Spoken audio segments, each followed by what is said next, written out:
네, 이슈 인사이드 시간입니다. 오늘 장에서의 이슈 자세하게 낱낱이 한번 파악을 해보도록 하겠습니다. 이 시간 세 분 함께 하실 텐데요. 토마토 투자클럽 강준구 전문가, 허준식 해설위원, 그리고 이혜진 기자 함께 하겠습니다. 먼저 두 분 안녕하세요. 네, 안녕하세요. 네, 먼저 말씀을 나눠봐야 될 텐데요. 이슈부터 화면으로 확인을 해보겠습니다. 22발 훈풍, 화학주 반등 트리거 될까? 제목입니다. 화학주 갖고 계신 분들은 아마 정말 답답하셨을 겁니다. 계속적으로 좀 밀려 내려오면서 올해 초에 저점까지 밀려나는 모습이 나타났는데요. 이 22발 훈풍이 불어닥치면서 낙폭과대주가 조금씩 반등에 나서고 있습니다. 그 가운데 또 화학주가 있는데요. 자세하게 들어보다 보면 2011년 2분기에 최고점을 찍고 계속해서 밀려났습니다. 이 같은 화학주의 흐름부터 한번 짚어보도록 할게요. 여의도 시각으로 찾아보도록 하겠습니다. 이혜진 기자 정리 부탁드릴게요. 네, 말씀하신 대로 최근 화학주가 좀 좋은 흐름을 보여주고 있습니다. 자, 그러면서 유럽발 훈풍이 좀 반영이 되면서 좀 이틀 연속 또 오늘까지도 좀 강세가 이어지고 있는 모습인데요. 자, 좀 그동안의 주가 추이를 살펴보도록 하겠습니다. 자, 먼저 보시면요. 지난달 초에 3,782선까지 내려가면서 3개월 만에 최저 수준까지 떨어진 바 있었죠. 자, 그런데 이후에 조금씩 좀 오름세가 이어지다가 잠깐 떨어졌었고, 그리고 이번 주부터 강세가 시작이 됐습니다. 9일부터 다시 반등이 시작됐고요. 어제까지 이틀 연속으로 반등을 하고 있고 오늘까지도 또 좋은 흐름이 이어지고 있습니다. 자, 또 종목별로 보시면 시가총액 상위주 중에 LG화학이 이틀간 4% 가까이 상승하는 모습을 보여줬고요. 또 롯데케미칼도 4% 이상 오르는 모습을 보여줬습니다. 또 화학주 외에도 철강과 조선 등 이 소재와 산업재 섹터 전반적으로 이렇게 좀 상승 흐름이 이어지고 있는 것 확인을 해볼 수가 있겠고요. 자, 그렇다면 이렇게 화학주가 상승하는 가장 큰 배경은 뭔지도 살펴보도록 하겠습니다. 보시면 역시 유럽 중앙은행발 모멘텀이 크게 작용했습니다. 이 부양책을 지난 5일에 유럽 중앙은행이 이제 시장 예상치와 부합하는 수준으로 내놨었죠. 자, 그러면서 이제 과거에도 사실 화학주들이 유럽 경기가 회복할 당시에 좀 상승했던 경험이 있었고요. 또 당시에 주가 수익률도 상당히 좀 양호한 수준을 나타냈습니다. 이번에도 이런 기대감이 좀 반영이 되면서 이렇게 좀 좋은 흐름이 나타나고 있는 것으로 확인이 되고 있고요. 자, 그리고 여기에 더해서 또 최근에 이제 고공행진했던 삼성그룹주로 이제 쏠렸던 물량이 이번 이 모멘텀과 함께 풀리기 시작했다는 겁니다. 이것들이 이 화학주를 비롯해서 소재 산업재 섹터로 이 분배가 되면서 강세가 나타나고 있다라는 해석들이 나오고 있는 상황입니다. 네, 삼성그룹주 편중 자금이 조금은 완화가 되고 있다는 부분, 그리고 22발 모멘텀이 거의 결정적인 요인으로 나오고 있는데요. 이 같은 반등 흐름 짚어보도록 하겠습니다. 자, 그렇다면 22 부양책과 더불어서 우리가 기대하고 있는 부분이 바로 유럽계 자금 유입인데요. 이전에도 좀 유럽계 자금이 들어오면서 소재 산업재 섹터에 강세가 이어졌던 바 있습니다. 신흥국 가운데서도 메리트가 있는 우리 증시에 자금이 들어오는 거 거의 확실하다고 봐도 될 텐데, 이 유럽계 자금 유입, 산업재와 더불어서 화학주 강세 이번에도 좀 뚜렷하게 나타날 수 있을지 먼저 전문가님 의견을 들어보도록 하겠습니다. 어떻게 보세요? 네, 이번에 이제 유럽에서 금리 인하를 했는데요. 특히 이제 그거를 산업재, 그 중에서도 화학업종에 우리가 대비를 해보면 역시 최근에 근데 문제는 뭐냐면 화학업종 자체가 아직까지는 재고 부담도 좀 있고 가격도 떨어지고 그런 것들 때문에 화학업종 그런 문제가 있었는데요. 아무래도 앞에서도 말씀드렸지만은 유럽의 금리 인하라는 거는 분명히 자금을 푼다는 얘기니까 일단 유럽 경제가 회복할 가능성이 높고요. 금리를 풀었기 때문에 또한 그리고 유럽 금리가 인하가 된다면은 아무래도 자금 유동성이 좀 넘쳐나기 때문에 우리 시에도 자금이 유입될 가능성이 높다 이렇게 볼 수 있고요.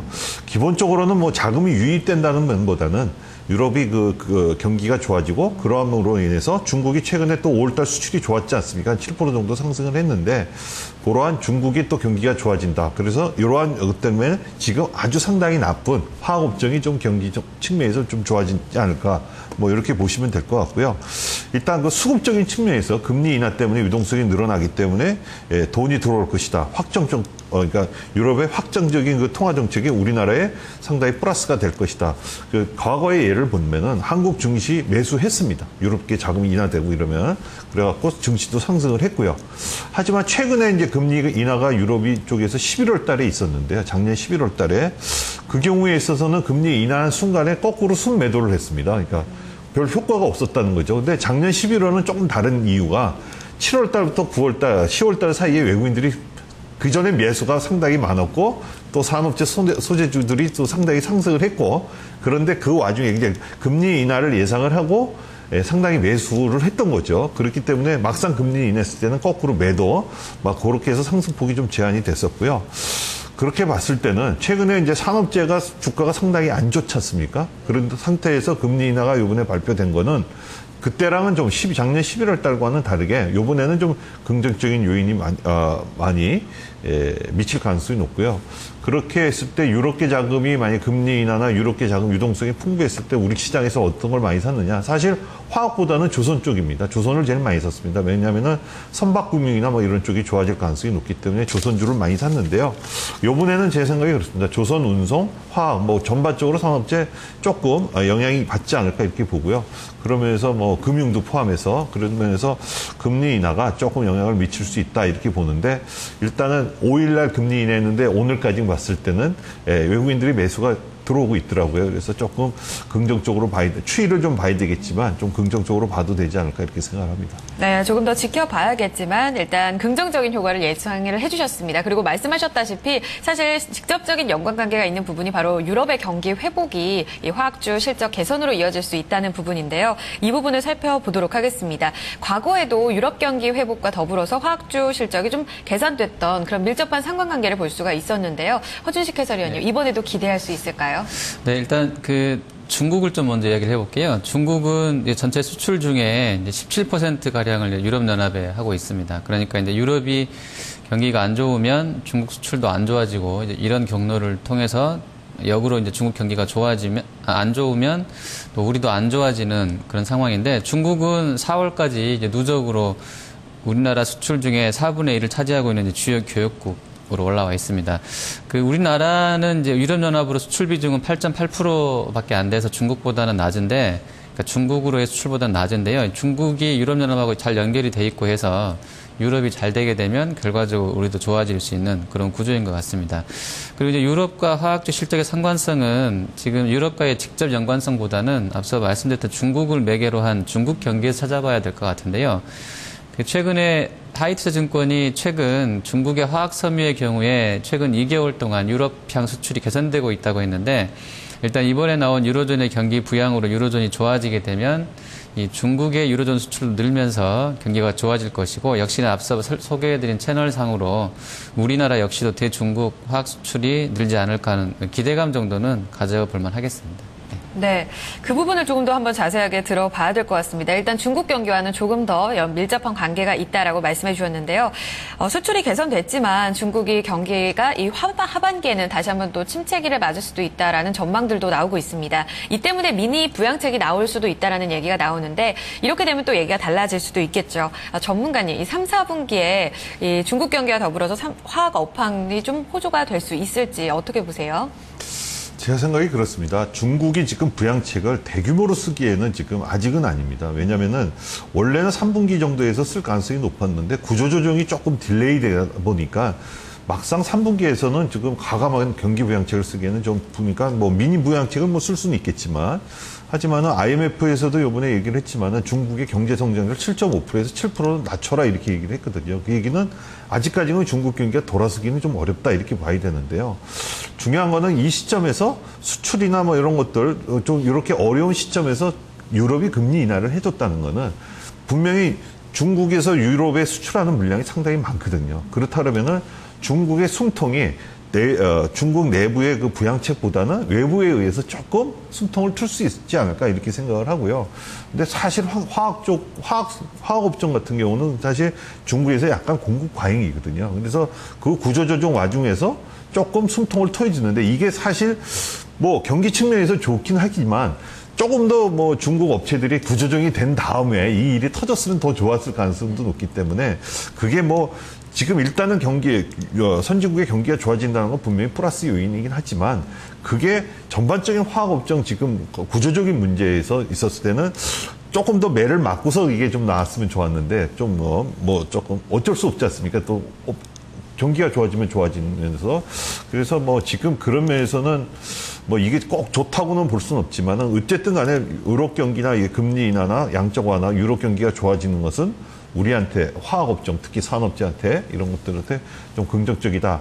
뭐 이렇게 볼 수밖에 없지 않을까 이렇게 생각을 합니다. 네, 그 정경련에서도 화학 업황이 3, 4분기에 좀 좋아진다라고 얘기를 했거든요. 어떻게 보세요? 일단 정경련에서 최근에 네. 뭐 철강, 전자, 자동차, 조선, 건설 전반적인 업황에 대해서 네. 이제 정경련이라는 것은 아무래도 기업 경제인 연합회니까 이제 기업을 하시는 분들 입장에서 발표를 한 건데 그런 업황 중에서 지금 대부분의 업황이 구름입니다. 이제 우리가 구름, 뭐 햇볕 이런 걸로 이제 평가를 하면 좀 전반적으로 업황이 어둡다 이렇게 보는데 그 이후에 제일 근본적인 이유는 역시 원화 강세입니다. 원화 강세되면 수출 산업이 상당히 만약에 1,100원에서 1,000원대까지 원화가 강세를 띠면 우리나라 전체적인 그 순이익이 한 15% 정도 감소를 합니다. 제가 보기에는. 그렇다 그러면은 그런 것들 때문에 안 좋게 보는데 이 석유화학 쪽만은 햇볕인데요. 그거는 역시 선진국의 경기 회복이고 그다음에 석유화학 업황이 물론 수출도 하지만은 일단 유가가 안정을 합니다. 석유화학의 제일 기본이 유가인데 유가를 우리가 수입을 해야 되는데 이게 원화 강세되면은 거꾸로 이게 플러스가 되는 요인이 있거든요. 그래서 화학업종이 물론 원화 강세를 좀 피해를 보는 부분도 있지만 전체적으로는 화학업종이 정유부터 해갖고 전반적으로 봤을 때는 원화 강세가 약간 거꾸로 수혜를 본다고도 볼 수가 있습니다. 왜냐면은 역시 그거는 유가 문제이기 때문에 그런 면에서 정경련에서는 화학업종 자체를 조금 긍정적으로 보지 않았나 이렇게 생각을 하고요. 그러한 것들 그리고 중국 공관 문제는 이제 아까도 얘기했지만 있지만은 위안화 절하는 중국의 수출 회복세라든지 PMI가 회복하고 있다든지 막 그런 걸로 약간 상쇄를 하면은 전반적으로는 조금 화학업종을 좀 정경련에서 그런 의미에서 좀 화학업종을 좀 좋게 보지 않았나 이렇게 생각을 합니다. 네, 일단 두 분은 또 중국 경기, 유럽 경기와 맞물리면서 조금 더 좀 추이를 지켜봐야 되겠지만 일단 기업 경기가 맑음으로 제시를 해주셨어요. 조금 더 기대를 해봐도 될지 일단 증권가에서는 그렇다면 화학주 주가 전망을 어떻게 보는지도 살펴보겠습니다. 이혜진 기자, 여의도 시각도 정리해 주시죠. 네, 증권가에서는 이 22 모멘텀뿐 아니라 중국발 훈풍까지 화학주에 좀 반영이 될 것으로 예상을 하고 있습니다. 최근에 나온 그 중국의 지준율 인하 조치 효과까지 좀 반영이 되면서 단기적으로는 좀 화학주가 수혜를 볼 것이라는 전망이 나오고 있는데요. 하지만 이 화학주의 반등의 지속성이 계속 될지 여부에 대해서는 아직까지는 좀 확신하기 어렵다라는 입장이 대부분입니다. 일단 보시면 그렇기 때문에 좀 눈높이를 낮춰서 화학주에 대해서는 좀 보수적으로 대응할 것을 권하고 있고요. 또 그러면서 단기 트레이딩 차원에서만 화학주를 이제 접근할 것을 권하고 있는 그런 분위기입니다. 자, 증권사별로 좀 더 구체적인 전망과 또 전략까지 함께 살펴보도록 하겠습니다. 자, 먼저 보시면 하이투자증권 전망부터 보도록 하겠습니다. 일단 역시 단기 반등은 가능할 것으로 예상을 하고 있는데요. 하지만 이제 반등 지속성 여부에 대해서는 좀 의문이다라고 이제 그런 점을 표하고 있고 그러면서 과거보다 보수적으로 접근할 것을 권하고 있습니다. 또 최선호주도 보시자면 LG화학을 또 제시하고 있다는 점까지 함께 확인을 할 수가 있겠고요. 자, 그리고 또 신한투자 역시 좀 비슷한 의견입니다. 보시면 이제 정책과 또 경기 지표에 따른 그런 이벤트만 잠깐 노려야 한다라고 하면서 이 짧게 트레이딩 전략을 취할 것을 이야기하고 있습니다. 또 이 화학주 전반적으로는 역시 수익률에 대한 눈높이를 좀 낮출 필요가 있다라고 강조하고 있고요. 또 하이투자증권과 함께 최선호주로 역시 LG화학 또 하나케미칼을 권하고 있습니다. 마지막으로 이 KDB 대우증권 또 보면은 대표적으로 좀 업황에 대해서는 하반기 업황에 대해서는 좀 긍정적인 평가가 대부분입니다. 보시면 화학 시황이 현재는 좀 바닥을 통과 중이다. 하지만 3분기 중에는 이제 성수기로 진입할 것이다라는 좀 긍정적인 전망을 내놓고 있고요. 역시 최선호주로 LG화학 전반적으로 제시하고 있다는 점까지 함께 확인해 볼 수 있겠습니다. 네, 우려보다는 기대라는 시각이 거의 확실한 것 같은데 일단 단기적인 트레이딩을 공통적으로 좀 제시를 하고 있다는 점이 눈에 띄고요.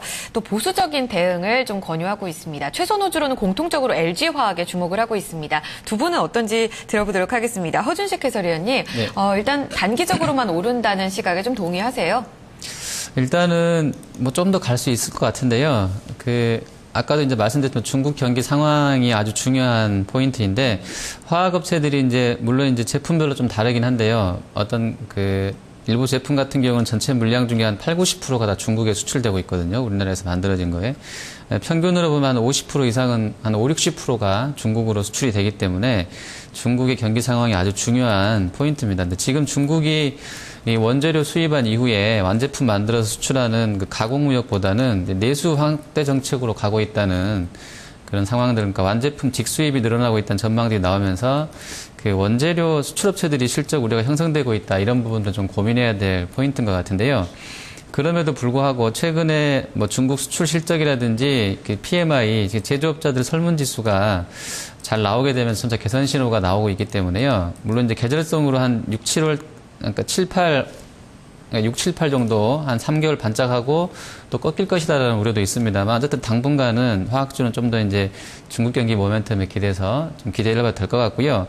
특히 중국은 이제 플라스틱이라든지 아까 가공무역이 좀 줄었다고는 했습니다만, 플라스틱이나 뭐 의류, 옷, 그리고 이제 타이어 이런 그 제품 등은 아직도 많이 만들어서 수출하고 있기 때문에 여기에 들어가는 화학 제품 수요는 계속 있을 겁니다. 그래서 이제 뭐 이러한 부분들은 지금 구간대에서 우리 화학 업체들한테는 분명 긍정적인 요인이다, 이렇게 보셔야 될 것 같습니다. 네, 이 같은 반등이 조금 더 이어진다라는 시각입니다. 전문가님 역시 동의하시나요? 일단 저는 그렇게 생각합니다. 상반기에 그 화학업종 다운스트림이 상당히 좋았거든요. 그게 무슨 얘기냐면 건자재나 무슨 페인트, 화섬 이쪽 부분이 상당히 주가가 좋았거든요.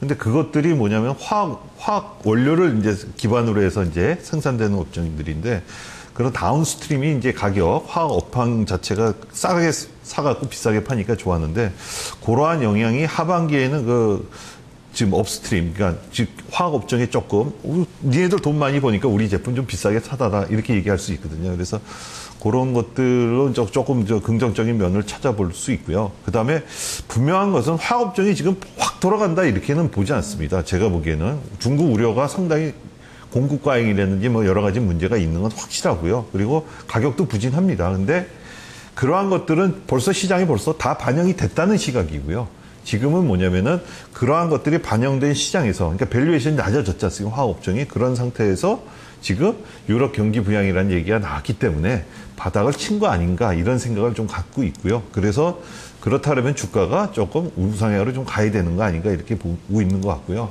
하지만 업황 자체는 아주 크게 돌아가기에는 지금 올 한 몇 달 정도는 좋지만은 이 추세적으로 돌아가기에는 좀 부족하지 않을까, 이렇게 생각을 합니다. 그래서 좀 상승세 자체는 조금 한도가 있지 않을까, 이렇게 봅니다. 그래서 뭐 화학 업종이라면 우리가 정유, 태양광, 화학 뭐 여러 가지 있는데요. 그 중에서도 좀 선별적으로 뭐 이렇게 좋아지는 업종, 화학 내에서도 좋아지는 쪽으로 이렇게 선별적으로 우리가 매매를 해야 되지 않을까, 이렇게 생각을 합니다. 네, ECB가 확실히 역할을 하긴 했다라고 보셨고, 바닥을 서서히 회복하고 있다. 그리고 앞으로는 중국이 그 퀴를 쥐고 있다라는 데 두 분 시각을 정리해 볼 수가 있습니다.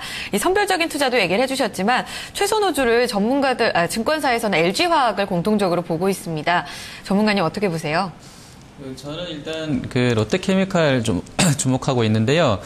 연간으로 이 회사가 30% 이상 그 하락이 나왔었고요. 바닥에서 지금 한 10% 정도 올라와 있는데, 아직은 이제 순자산 대비로 상당히 저렴한 구간대에 머물고 있다고 보고 있습니다. 오늘 아침에 잠깐 밀렸던 것은 아마 지금 나오는 시황으로는 여수 공장에서 그 아로마틱 공장에서요. 그 설비 돌리는 데 들어가는 그 파이가스가 부족하기 때문에 이번 달 말부터 가동률을 뭐 길면 한 달 정도, 한 85% 정도로 하향한다는 말이 나왔기 때문인 것 같은데요.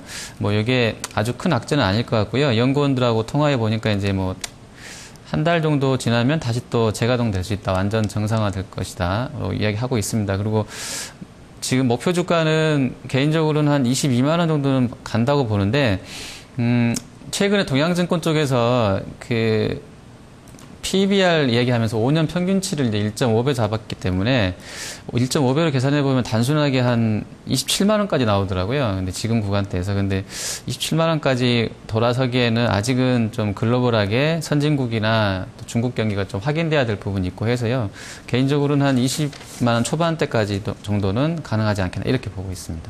네, 투자 전략에서 이 최선호주 롯데케미칼에 주목을 하셨습니다. 전문가님 역시 그 LG화학, 롯데케미칼 이 중에 최선호주를 꼽아주시겠어요? 예, 저는 뭐 LG화학이죠. 예, 왜냐하면은 뭐 기관에서 애널리스트들이 이제 LG화학을 뽑은 이유도 있겠지만은 네. 기본적으로 그렇습니다. 일단 화학 부분뿐만 아니라 좀 다른 부분으로 분산이 돼 있다. 역시 소형전지, 중대형전지, 2차 전지 부분에 이 회사가 강점이 있고요. 그 다음에 석유화학 부분에서도 차별화된 제품 구조. 그러니까 좀 아까 제가 좀 화학 제품도 가격이 다 다르다고 그랬는데, 네. LG화학에서 생산하는 제품은 그래도 가격이 좀 괜찮다, 이렇게 보시면 되고, 그다음에 정보 소재 산업 그것도 이제 캐파가 늘어나면서 예, 좀 상당히 실적이 좀 나올 것 같습니다. 무엇보다도 이게 우리가 지금 LG화학이 이제 어떻게 보시면 되냐면은요. 그 재미난 그 리포트가 하나 있어서 제가 봤는데 삼성 SDI 그리고 제일모직 합병하지 않습니까? 롯데케미칼 요 세 회사가 하는 일을 LG화학이 합니다. 그러니까 세 가지 회사를 그 세 회사가 하는 일을 LG화학이 하는데 요 세 회사와 LG화학을 비교를 해봤더니 매출액은 비슷한데 LG화학이 얼등하게 세 회사를 합친 매출액과 순이익이랑 LG화학이랑 비교를 해봤더니 LG화학이 매출액은 조금 떨어지는데 순이익은 훨씬 많고요. 근데 시가총액은 세 회사 합친 것보다 LG화학이 떨어집니다. 그러면 매출과 순이익이 그 세 회사 합친 것보다 LG화학이 괜찮은데 시가총액이 떨어진다 이 얘기는 충분히 상승 여력이 있다. 시장이 저평가돼 있다 이렇게 볼 수 있고요. 그런 면에서 제가 보기에는 LG화학 괜찮다 이렇게 말씀드리도록 네, 하겠습니다. 같이 목표가도 듣겠습니다. 얼마까지 좀 가능할까요? 지금 일단 시장에서 애널리스트 목표치는 한 35만 원대 나와 있는데 일단 지금 27만 원, 8만 원 왔다 갔다 하는데요. 일단 30만 원은 확보가 되는지 우리가 확인을 해야 되는데 충분히 일단 기본적으로 30만 원은 가능하다 이렇게 말씀드리도록 하겠습니다. 네, 알겠습니다. 두 분의 시각은 조금 엇갈렸고요. 전문가님은 역시 LG화학을 최선호주로 꼽아주셨습니다. 증권가 시각과 함께 정리를 좀 해봤습니다. 화학주에 대한 전략에 좀 도움이 되셨으면 좋겠습니다. 이슈 인사이드에서 함께했습니다.